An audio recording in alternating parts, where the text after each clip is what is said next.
The Formula 1 2022 season will start again on March the 18th with the opening race, the Bahrain Grand Prix. However, before we can get racing again, there is winter testing that needs to be done. During the winter tests, the teams can check whether the new car is working properly and eliminate any problems they find from the vehicles. In addition, the drivers also benefit a lot from this testing time. Of course, by the time the season starts again, they'll have not driven a Formula 1 car in anger for a very long period of time. So it's just nice to get back into the vehicles once more and get the drivers used to the setups, particularly with drivers that are joining brand new teams.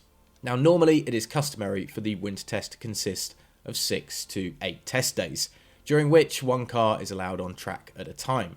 This allows the team to divide the hours of testing between the drivers.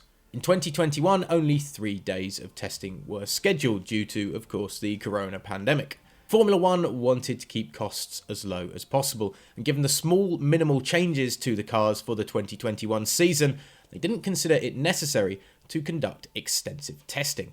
Afterwards, there was a lot of criticism from the drivers and the teams, in particular from the drivers who had changed teams as they were finding it difficult to adapt to their new vehicles as a result.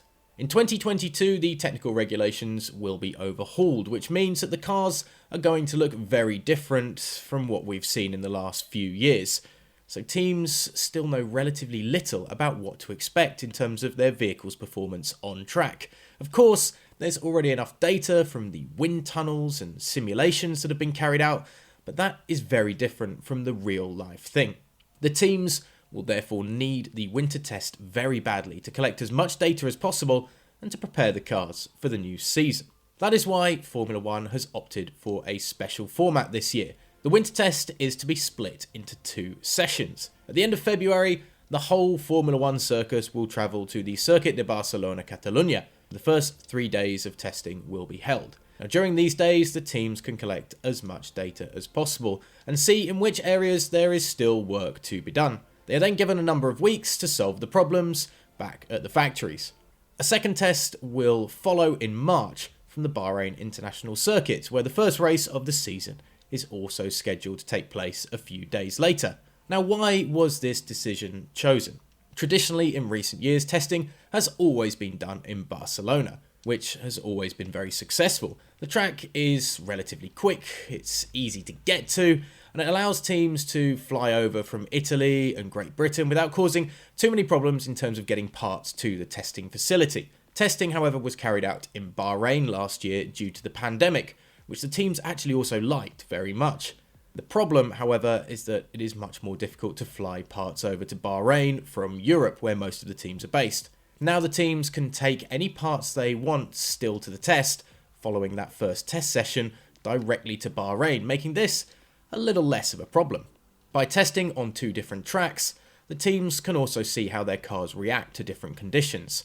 That too can simply be a big advantage for the teams in getting to grips with their brand new vehicles, particularly with all the regulation changes. But the main reason for splitting the testing days is the fact that they are completely new cars being built. Teams are of course not allowed to send their cars onto the track on their own, except during one of the 2 filming days they have, and are therefore only allowed to test at times designated by the FIA. When you build a completely new car that has never been on track, you don't know how it's going to function when out on a Formula 1 circuit. The chance is therefore relatively high that you're going to run into a lot of problems in those first runs.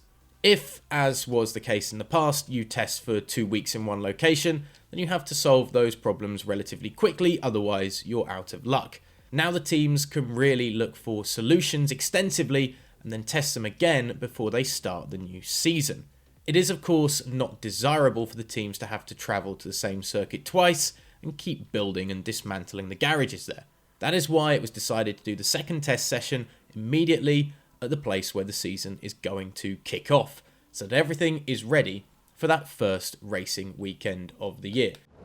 It's logical sense, put the last test in Bahrain, leave the garages as they are once the cars are all prepared, and then step away and come back for that opening race of the season. Very smart from Formula 1 this season, and very useful as well for those teams to get a bit more testing time in with the brand new regulations coming in 2022. So are you excited to see those first tests in Spain later on next year? And how great is it going to be getting those brand new cars on track? Do they look as good though as last year's vehicles? From what we saw from that prototype? We'll have to wait and see. Let us know your thoughts in the comments section below as always, and hit the subscribe button to stay up to date with everything that we do building up to the brand new Formula 1 season here at GP Fans.